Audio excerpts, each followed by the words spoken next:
पास सिर्फ दो ही चॉइस है, मुझे राजी बी आवर फ्रेंड और रिमेन आवर एनिमी एंड सफर।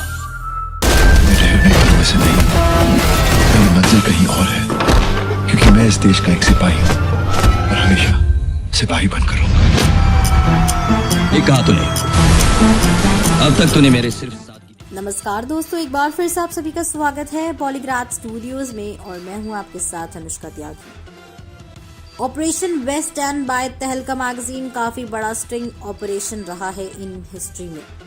2001 के इस ऑपरेशन का मकसद बहुत बड़ा था। दरअसल दोस्तों, तहलका वाले समझना चाहते थे कि इंडिया की गवर्नमेंट और स्पेशली डिफेंस वाले सभी डील्स, चाहे वेपन्स की हो या फिर औजारों की या फिर गोली बारूद की, वो कैसे करते हैं। उनका प्लान ऑफ एक्शन कुछ ऐसा था कि उनका एक आदमी जाएगा और ऐसा पोर्ट्रे करेगा कि वो लंदन की एक बहुत ही बड़ी आर्म मैन्युफैक्चरिंग कंपनी का वर्कर है। उन्होंने इस कंपनी को नाम दिया था वेस्ट एंड इंटरनेशनल। ऐसे में इंडिया की defence services already 2 major supplier से डील किया करती थी, इसीलिए ऐसी किसी तीसरी कंपनी का बीच में आना नामुमकिन लग रहा था। लेकिन ऐसा हुआ नहीं। इनके लिए घुस पाना सोच से भी ज्यादा आसान हो गया था। पी शशि, जो उस समय डिफेंस में पोस्टेड थे और इस चीज के पॉइंट ऑफ कांटेक्ट थे, उन्होंने तुरंत ही इस चीज को फास्ट मनी बनाने का तरीका समझ लिया। कुछ ऐसे ही पैसे खिलाने पर अनिल सहगल के घर ले जाया गया इस एजेंट को। अनिल सहगल उस समय के deputy director the directorate general of ordnance and supply के।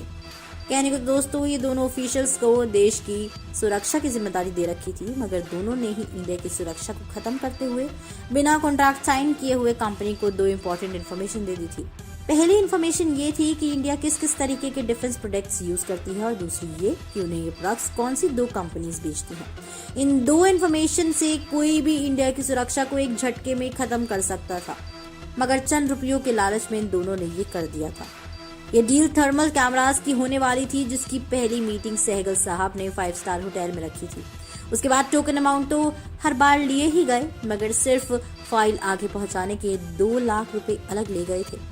बस ऐसे ही पैसे लेते लेते सहगल साहब ने और ऑफिशियल्स के साथ मीटिंग तो सेट करवाई ही, मगर इस डील को आगे कैसे लेकर जाना है वो भी अच्छे से बताया। और तो और दोस्तों, हर मीटिंग के लिए अलग अलग तरीके से पैसे खाए गए, जिसकी वजह से स्टिंग ऑपरेशन वालों को बहुत सारी अंदर की खबरें भी जानने को मिली। बाद में ये सब जो हो रहा था उसकी रिकॉर्डिंग तो आउट की ही गई, मगर देश को कितने खतरनाक लोगों के हाथ में दिया जा रहा है ये भी बाहर आया। दोस्तों, बस ऐसा हो सकता है कि इस बार ऐसे ही करप्ट ऑफिसर्स और ऐसे ही स्टिंग ऑपरेशंस सोल्जर 2 में भी दिखाए जा सके। दोस्तों, आज की वीडियो फिलहाल बस इतनी ही। आप लोग बने रहिए, देखते रहिए पॉलीग्राफ स्टूडियोज को, क्योंकि हम फिर हाजिर होंगे एक नई वीडियो के साथ में। हमारी आज की राइटर है प्रतिमा।